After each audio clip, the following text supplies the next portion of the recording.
Welcome back to Hot Rod Guy Garage, and this is going to be another episode on the 65 Mustang. Follow me through the intro, and I'll be back.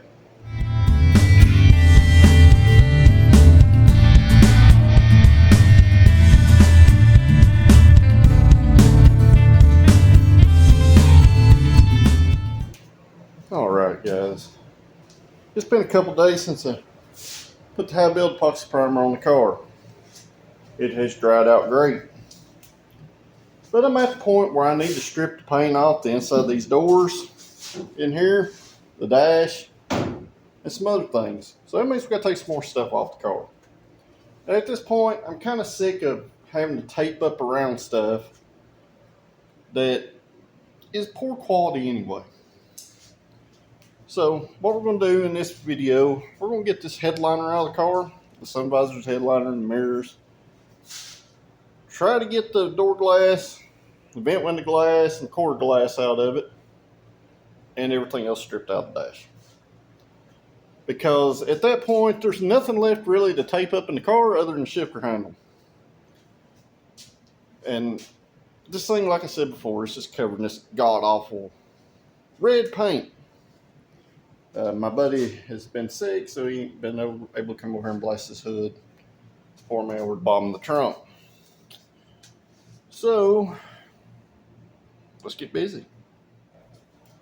So, let's say we're trying to take a headliner out and we're trying to save it. Okay? So, we'll hold your headliner to the roof around the door edges is wind lace. It's just this vinyl, metal spine, pretty much garbage, but it looks nicer than the option. So, let me flip around, I'll show you where it goes. And I'll show you why I'm going to go ahead and just take this headliner out. So, your wind lace is going to go on your inner body seam. This is where this panel, the roof structure, all this stuff's welded together.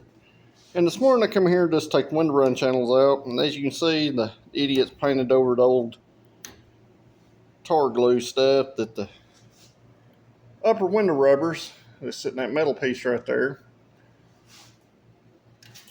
they left all that crap there. So there's yet another water / wind leak. So that's got to be addressed. So that's where I'm at this point.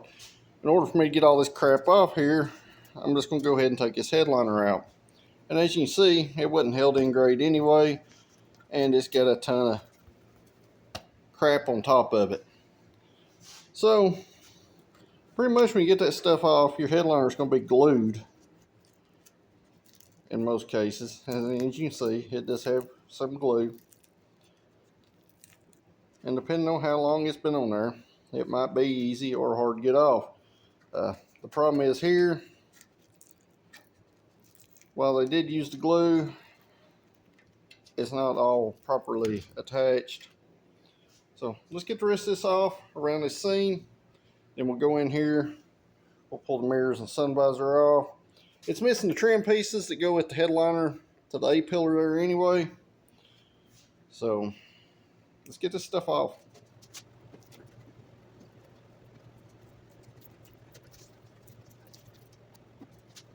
That's it.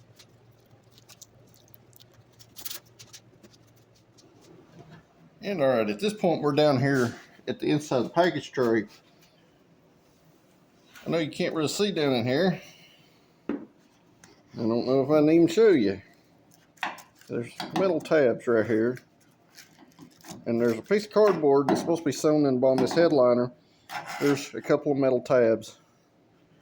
One up here, one back here. And these fold over to hold the tension downward on your headliner. This headliner was fitting like doo-doo anyway. And I'm no upholstery guy, but I put a few of these in. They definitely look better than this install job. So, if I can save the headliner and it cleans up decent, I might be able to, well, there's your little cardboard pieces that are supposed to be sewn in the headliner. They've had enough water on them that that's not going to last. And as you can see, they're glue job. By no means of the imagination should this headliner come loose this easy. So I already got the other side off over there. It might actually be a better place for me to show you the tabs.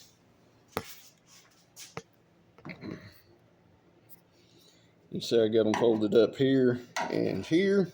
Like I said, when you stretch your headliner in there, that goes over that little cardboard piece. You push these down, it tightens your headliner up.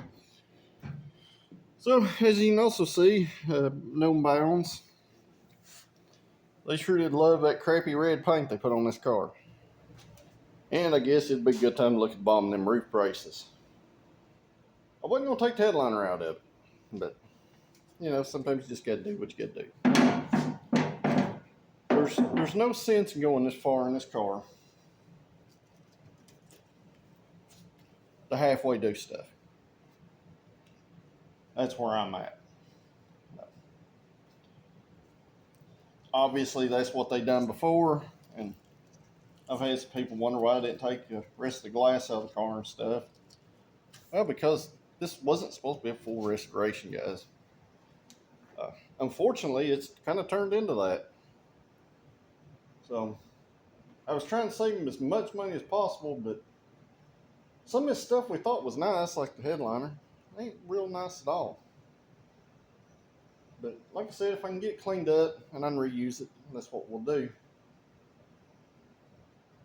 But if not, we're going to put a new one in it. Just like the rubbers in the car. Really, the only rubbers this car had in it was the trunk rubber and the roof rail weather strip, which is the one that runs around top of your windows. And the stuff that's in the vent window that's not all that great anyway. Didn't have no door rubbers on it. Didn't have no hood bumpers to discern on it. It did have the cowl weather strip, but just about everything else was gone. So, let me flip it around.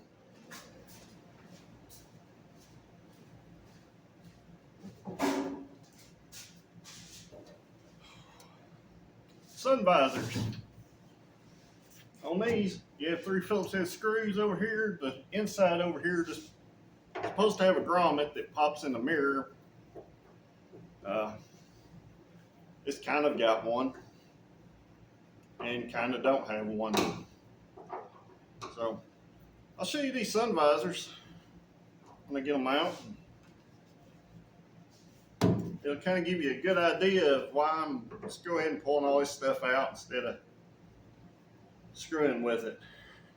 And it don't help to mention that nothing has the correct fasteners or is in real great shape at all on this car.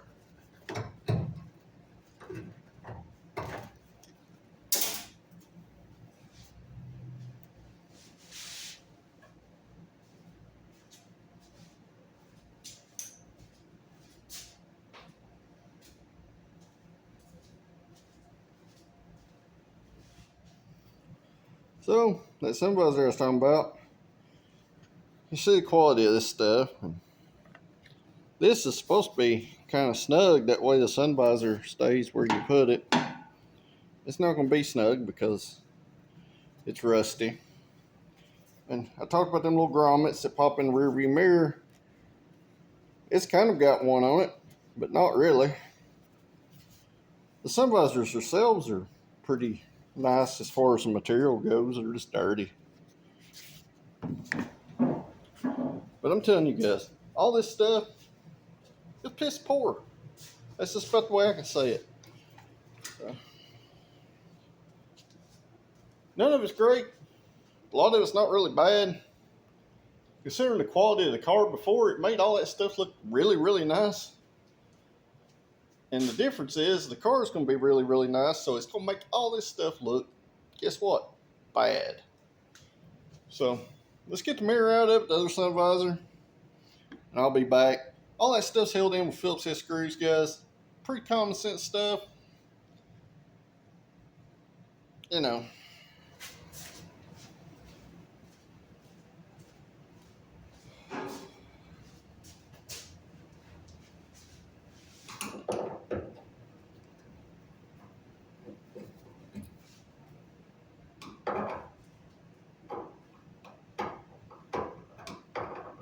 Wow.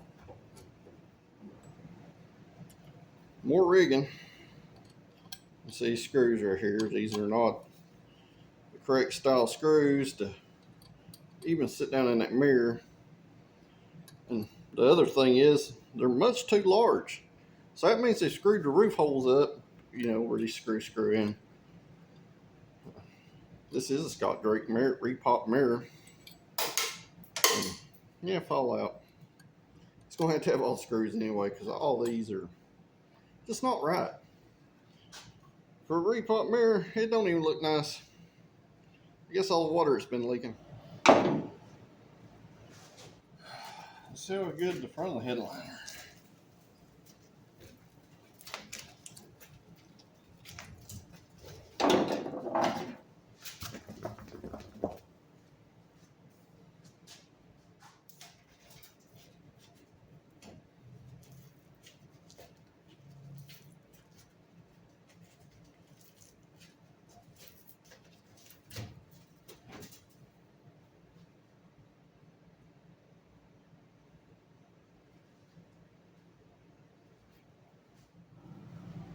And from this point, guys, you have bows. Now these bows generally just slide in your roof on each side. They're tensioned. You do not want to get all these mixed up because they do go in specific spots. I'm going to get in here and check and make sure. Which don't even mean that they were in the right spot to begin with, but looks like on these cars you got 2 holes to choose from, where stuff like my Torino has 3. So it takes a little of the hassle out. And since this car don't have a dome light, to be honest, I don't know if it's supposed to or not.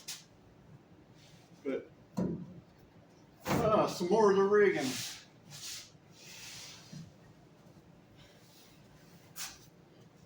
I know you can't see it right there, but I went to flip this bow down. Yep, that's a screw run up in there. The bottom of the roof skin don't look so bad. So far, the roof brace don't. But we know we had some ugly stuff up in here. Maybe that was just localized. Because the only thing I'm finding up in here is mud dauber nest. So let me get this screw out and I'll pop the rest of these bows out and I'll be back. Well, I took a screw out and the headliner literally fell out of the car. There's one thing on most of your classic Fords and headliner that you need to be aware of that is there, and this is a part that's usually not repopped. I haven't looked for these, but I know on Torino stuff they're not. So on your rearward bow, you're going to have these little tension springs, and this allows you to be able to stretch this headliner. It locks onto a body brace, then around the rod. These were just hanging there in this car. And there was a towel on top of the headliner. This fell out, along with God knows what else. A bunch of nasty stuff. So, yep. So here's what our headliner looks like out of the car. And like I said, you got those metal bows that run across there. Those are very important not to get mixed up. Get the headliner out without technically damaging it any more than what it already was. But as you can see, this thing wasn't real clean or nice once it got out. It looks a lot wider on my phone than what I'm seeing with my own eyes here. So, that said,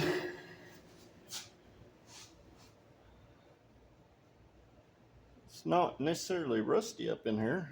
Don't look all that bad, actually. I'm sure we got some up on top of that brace over there, just where the rust hole in the roof was, but it really don't look all that bad in here. Just a little old insulation. They could all be cleaned off and I can spray some epoxy on the bottom side of the roof and on these braces the best I can in here at this point. So time to get the rest of the stuff stripped out of the dash, and we'll go from there. Really tired of taking this car apart. I really want to start putting it back together, but I, as well as probably most of y'all that are watching this video, know that if I don't take this stuff off, the end product's not going to be as nice. And this was never about making this a show car. It'll be a show car to him compared to what he had, but what I consider a show car is two totally different things. So, I don't know. Just a few more things to take off. It's not that big of a deal. But some of the stuff I ain't took off is some of the fun stuff to put back in. Like the door glasses and regulators and stuff. It's not fun stuff to put back in. If you enjoy that, you might want to get your head checked out. But let's get tearing it down.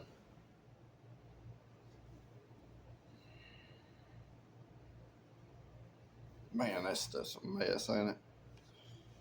Yep, that's not what we're here for. So let's get the vent windows out of it. I'll show you the easiest way to take these out. Hopefully this will come apart like the other side did. And another easy way to get the door glass out without disturbing the regulators or door adjustments. The door glass rolled up and down pretty okay in this car. It does need a little tweaking, but not enough to pull all the regulators and stuff out. They all roll up and down pretty decent. All of them feel pretty good. So let me show you how to get the vent windows out. So say you're in a situation, you want to take this out. You're supposed to have one adjustment screw here, the other adjustment screw here. There's another screw in here, and one down here. As you can see, it's missing one of the adjustment screws right there. That's there where you can actually change the pitch of the vent window to get the seal. So let's get that out.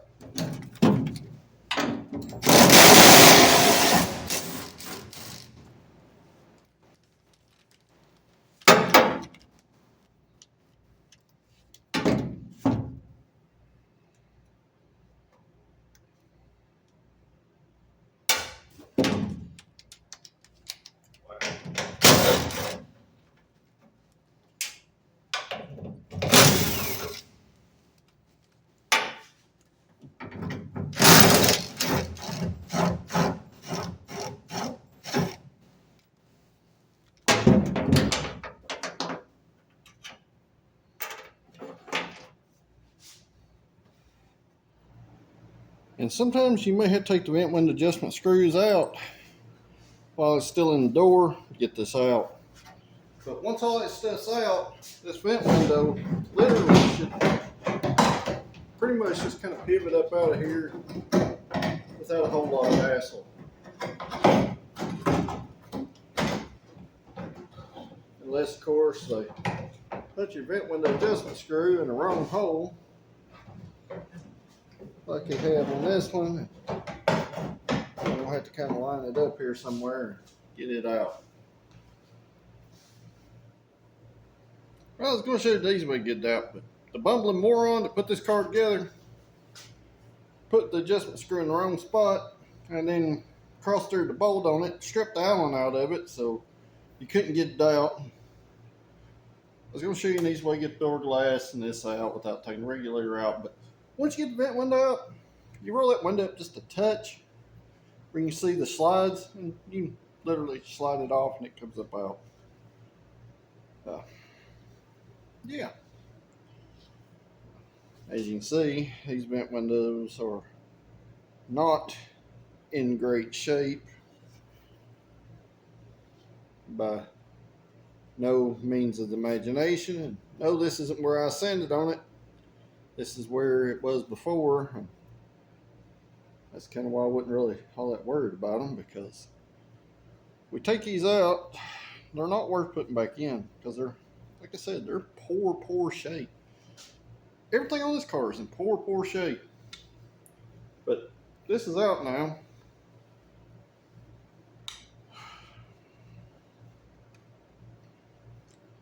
I'd really like to punch the guy, put this thing together in the face multiple times. But it is what it is. And alright guys, this is probably going to be one of the hardest things on these cars you're going to have to do. Pull the quarter windows out of these. It's going to be hard for me to show you in the car, but you got an assortment of 1/2-inch screws right here, 1/2-inch bolts. You got to take the window winder assembly out first. Then you're going to drop the glass down. You'll have to remove the little rubber round stop down here at the bottom. I'll bring y'all along and show you that stuff, but it's easier for me to explain it like this. Once you get the little window stop down, you'll drop that glass all the way down. You'll take out your bottom window guide, which is on the outside. There's a 1/2-inch bolt down here, and there's 2 up here at the top that you're going to take out through these 2 holes. Once you get all that stuff loose, you're going to have to pull that window up, get them 2 top bolts out. And all this stuff's going to fight the whole way out. Somebody had already jacked up the other side, and hopefully this side's not, because here we are to take this one out. So I'm going to take you inside now. I'm going to show you this stuff, but it's easier for me to kind of show you right now from a distance where I can kind of explain it a little bit. So one of the first things we're going to take out, there's a 1/2-inch bolt here and a 1/2-inch bolt here, and this is part of your window winder track assembly. I'm going to take these 2 bolts out, remove this, and once it's out, it goes in here into position just like this. It'll slide up out of the little roller in there. Your second roller is here on your window. So you're going to take this bolt, and this bolt loose. Take it out. There's also a window stop in here. I believe it's these 2, maybe these 2. But you're going to end up taking all this stuff out. You just need to make sure that you document the orientation you take it out on, because it's not going to be fun to put it back in. And that little stop is in that hole right there. It's in there something like this, or like this. So this one, and this one hold this. And it's going to be hard for me to film this and take it out too. Basically, once you get it like that, you're going to take and pull it up a little bit.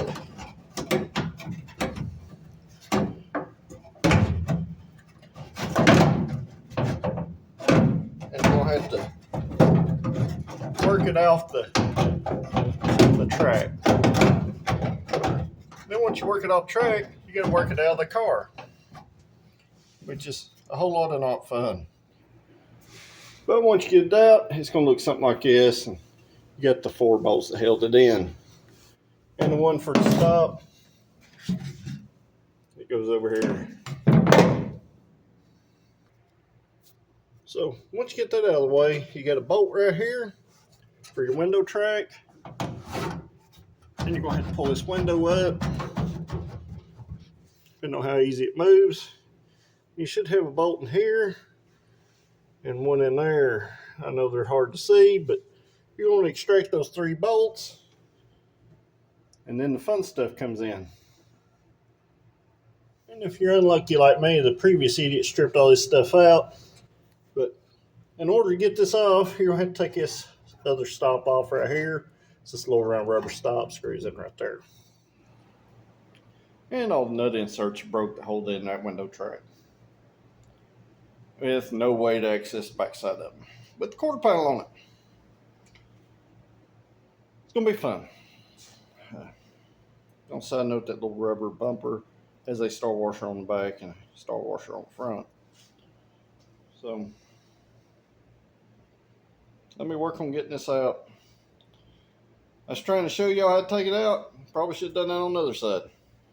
The other side come apart somewhat easy for this already not fun job to do. And I probably could have left quarter windows in it. But previous to me, the previous guy that built this car, they're covered in weld slag. They're covered in overspray. They're covered in burns. They've been sanded on. They're in poor shape.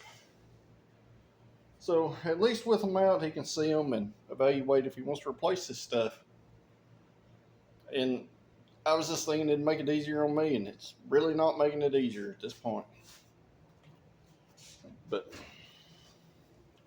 it is what it is, and ain't what it ain't. So let's see if I can get these nut inserts out. I say nut inserts, and they're really just a typical Ford nut clip. But whether they cross-threaded them or broke them off or what have you previously, just where we're at. So I finally got those out. And another important thing to note here is how you gotta take this stuff out. So you would think that you would pull your glass out first.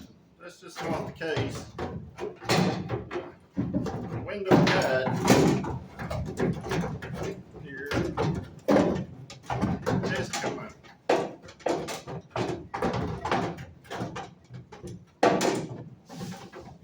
And in some kind of infinite wisdom, I seem to have zip tied the wiring harness to the bottom of the guide. So I can't blame nobody but myself for that one. I've probably done it to keep the wiring harness out of harm's way.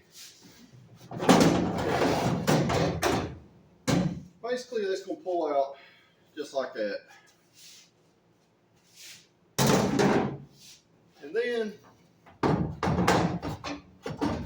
pull your glass out.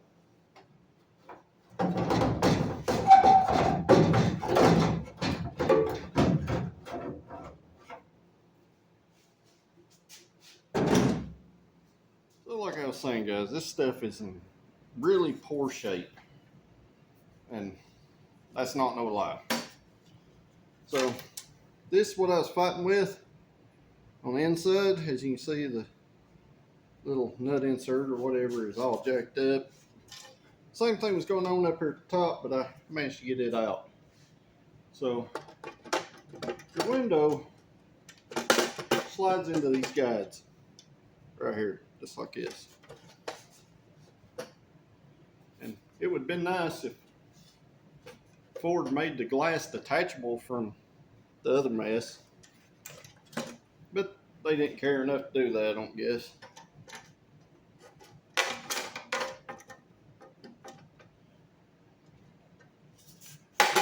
But pretty much you just slide all this stuff apart.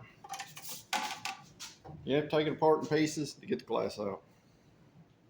So I guess the biggest moral of the story is if you don't need to mess with that stuff, don't touch it. Basically all I'm finding is more problems, which is no surprise for this old car. So what I do know is I got a bunch of jacked up stuff in here. I don't know if you can see that, but the nut part of it's missing on that insert. On this one in here, it's still there. And down here on the bottom, we got a big problem with that one. So, yep.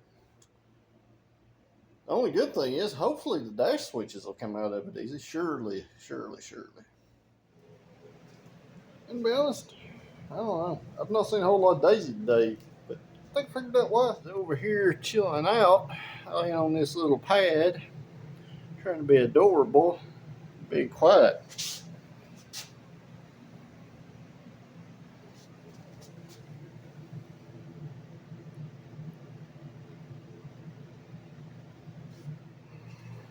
So I guess no quality control is needed today, because there's no quality in anything we've done so far, unfortunately. So there's not a whole lot left inside this car to take out. The steering wheel, the ignition switch, wiper switch, headlight switch, the heater control panel, the ashtray and glove box door. And this horrible looking wiring harness that probably needs to be replaced. So Yep.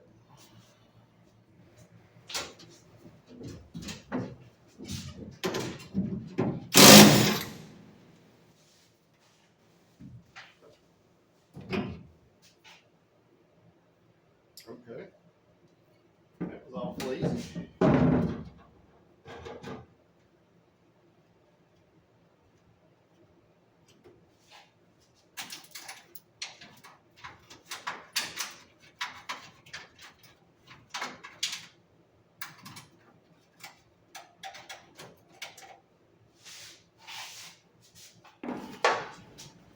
So, when you remove the wiper switch, guys, this knob should pull off. Should pull off with a little force. Uh, this one has been glued or something along that lines.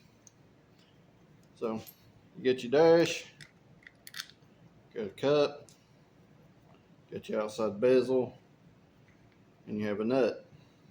That nut goes through the bezel, through the dash, like this right here. Screws on. As you can see, this stuff's not in good shape. Wiper switch didn't feel good anyway when I turned it, so it wasn't no loss to lose it. Headlight switch goes together very similar. You're going to pull your headlights out to the on position. Put it back together. Pull it out to the on position. You're going to feel around up under the dash, and there's a button right here. You're going to push that button, then the stem comes out. Most of the time you can take a large flathead screwdriver, stick it in here, get your bezel off. On the back side of that bezel, on the inside of the dash, is this spacer right here, and you switch. When this is tightened up, this holds everything in place. As you can see, these have never been out of this dash.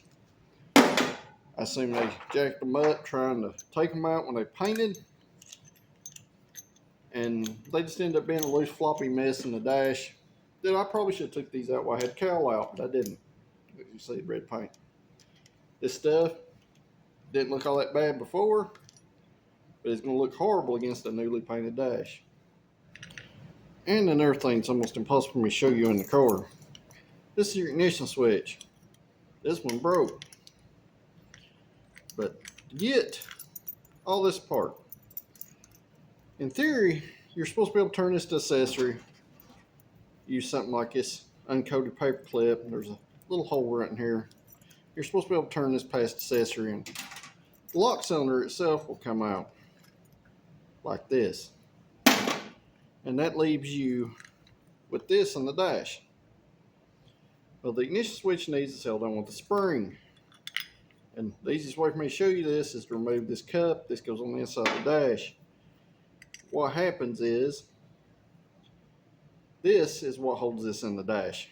Obviously with this on the back side. This switch twists in, pulls out, twists in, pulls out against the spring tension. Takes a little bit of doing to get these in and out. And you may do the same thing that happened with this switch. When trying to get that rubber boot out of this stud, this all slides out. But you have to take the center wire off and this nut first. This ignition switch is obviously not new or in good shape. So that's where we're at with it. But in typical fashion with this car, with nothing being super nice or great shape, that's how you get it apart. And just assemble it, just reverse that. And before I forget and jump ahead here, the lighter assembly, pretty much the same thing. It's in pretty poor shape. It just has a little screw-on nut right here. This goes on the outside of your dash. This goes on the inside. And this thing has these little teeth on it. I don't know if you can see them. Got these little teeth right here, and that's to scratch the back of the dash, so this provides the ground. This is the ground for your lighter socket. So if your lighter don't work, it's a real simple diagnosis. You either don't have ground or you don't have power. So your ground goes straight to the dash. So if this is loose and it don't work, you know why it don't work, because you don't have a good ground. And you may be wondering why I'm not filming me taking this stuff out. because I have nowhere to set the phone, unfortunately. I'm having to occupy most of the space inside the car, and especially in front of this stuff, you doubt.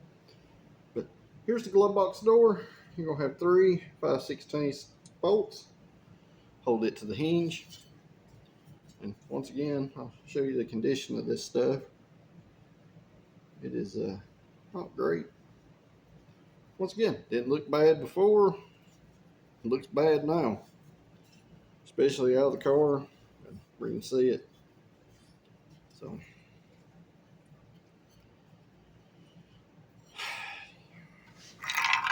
So that leaves only a couple other things that got to come out of the dash. One of them's the ashtray. This thing literally just pulls straight out. Your second other thing that should be left in the dash, other than the radio, which we've already removed because it was aftermarket, is the heater controls. Once again, you see the condition of this stuff. It's pretty poor. Now, this was loose in the dash to begin with. It was just kind of floating here by the bottom. These have 2 nuts, one here, one on the bottom center, and 2 little wedges. These little wedges wedge this into the dash, and you got an alignment pin here, and you should have one right here too.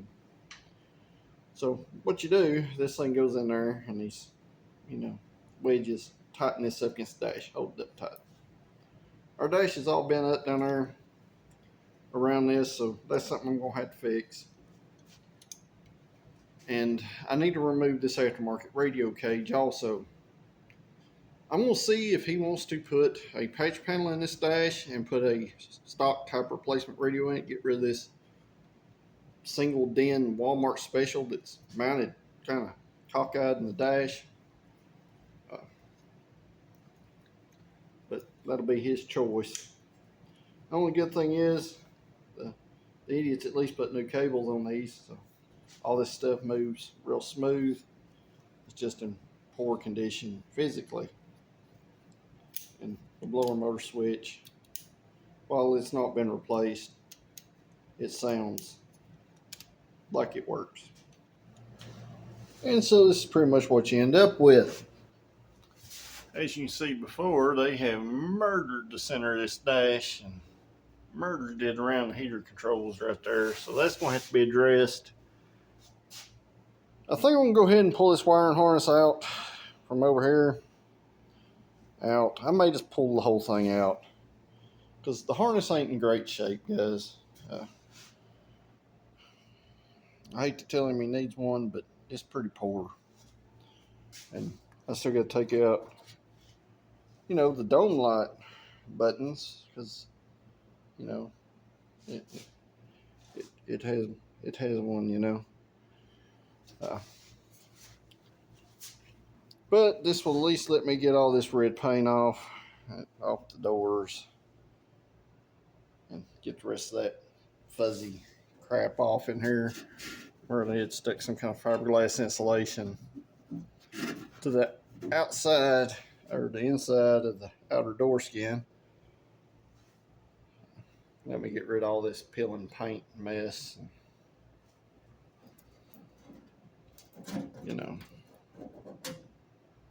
All that stuff. I don't get the whole, I have to hack every single inch of this car up.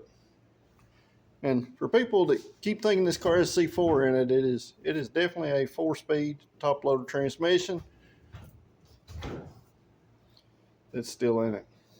So pretty much everything I need to strip off, stripped off. I can paint the steering column in the car. I can get paint off steering column in the car. I'm pretty sure that all this is just rattle can because there's like no mill thickness on any of this stuff or even on the steering column. This stuff's thin and very easy to scratch. So I'm hoping it'll come out pretty easy. This, on the other hand, is thin, but where it's stuck, and where it's not. And I gotta get all this glue off where they had attempted to glue door rubbers on it at one time, and When it come to me, it didn't have any on it at all. So I got all that mess to deal with. And the rest of this red to deal with. Door jams ain't gonna be so big of a deal because I've stripped them off pretty much where all the gray's at. But, yep. And it may sound like I'm not really thrilled in this video because I'm not. I knew there was going to be more hacked up stuff. I knew it was going to be smaller hacked up stuff. But some of the hacked up stuff I found while doing this is, once again, there's absolutely no reason for it. If you're going to use old bezels, you're going to loosen all that stuff up to paint the dash with some crappy paint and make a mess of all this stuff in here, at least tighten the stuff back up, put it back together correctly. But we all know that ain't how that guy operated, so it's up to me to fix it, and here I am.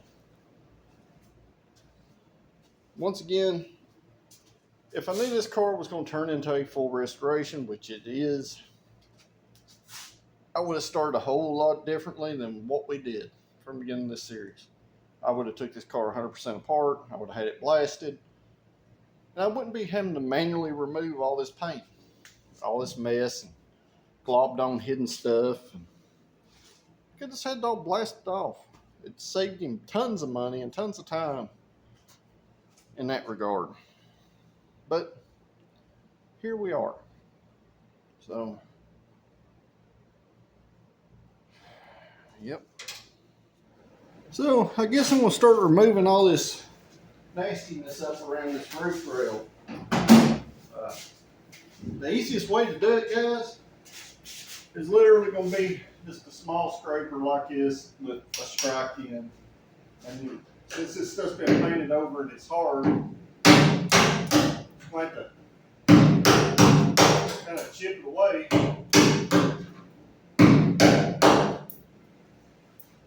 Like that. So I'm going to go in here and do this. So I'm going to fast forward it, but I'm going to chip all this stuff away, and we can go in here with a wire brush and remove the red paint.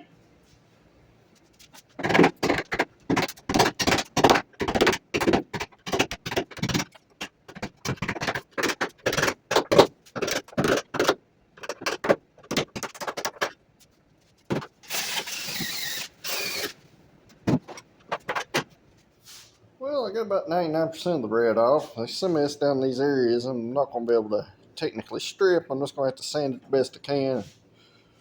It won't be seen, but got 99% of it off all the way up through here. Still got a little more of that factory glue to get off in here. You see some of the remnants of the factory gold paint all the way down. Got all that seam sealer I took out before out of here. I took a lot out of here. This stuff's going to have to be treated on the inside there.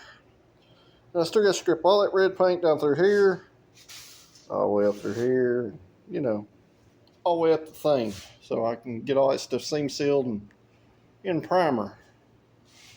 But that stuff's going to take a lot of labor to get all this red stuff off. Like I said before, it would have been a lot easier if we knew we were going this route from the get-go. Just to had the whole car blasted, and it would have been a blank canvas with none of this nastiness or, you know, rust we got to treat. It could have all been just gone and addressed. Same with all the red paint. But, yep, there's still quite a bit of it. So basically, guys, what I'm getting at, it's a lot of nasty, dirty work. And it's going to take me literally forever to get all this red off. Now that everything's off, there's no reason to keep it even around the windowsills where the rubber was that you wouldn't have seen anyway. So I'm going to have to strip all of it off. For me to sleep well at night and to know that he's got a good quality car. That's been the whole thing with this. I'm just trying to give him something nicer than what he had. And like I said, not show car quality, but a nice driver. And this is what it takes. It's been tons and tons of labor, especially on my end. It's going to be kind of what feels like to me a never-ending mess. that's what it's been. I got some of the TranStar primer sprayed all down this jam, all along through here, and I finally got all the red paint stripped off there. Can't see all our crayon dust from that mess. I still got a little spot up here at the top to get off. Then spray some more of our TranStar primer on there. Just using TranStar is just kind of a sealer, guys. It's a sealer primer, so it's gonna seal this stuff off until I get all the red off, and I'll come back and I'll scuff all this down. Then I can spray our epoxy on top of that. So I've still got tons of the red to get off. So, and that being said, guys, that's probably where I'm gonna leave this video off. I just have tons and tons and tons of not fun stuff to watch to do. Um, I'll pop back in with another video probably towards the end of the week. Hopefully I've made some major progress by then. I've kind of kept my schedule kind of light because I can't take any of the big jobs I have scheduled in because of this car. It's kind of put me about 8 months behind at this point, 6 to 8 months. So if you haven't yet, make sure you like this video, share it with your friends, make sure to comment down below. If you're not a subscriber, hit that subscribe button. It helps the channel greatly, and it don't cost you a dime. If you are a subscriber, I greatly appreciate you guys, and I'll see y'all in the next video. Thank you for watching.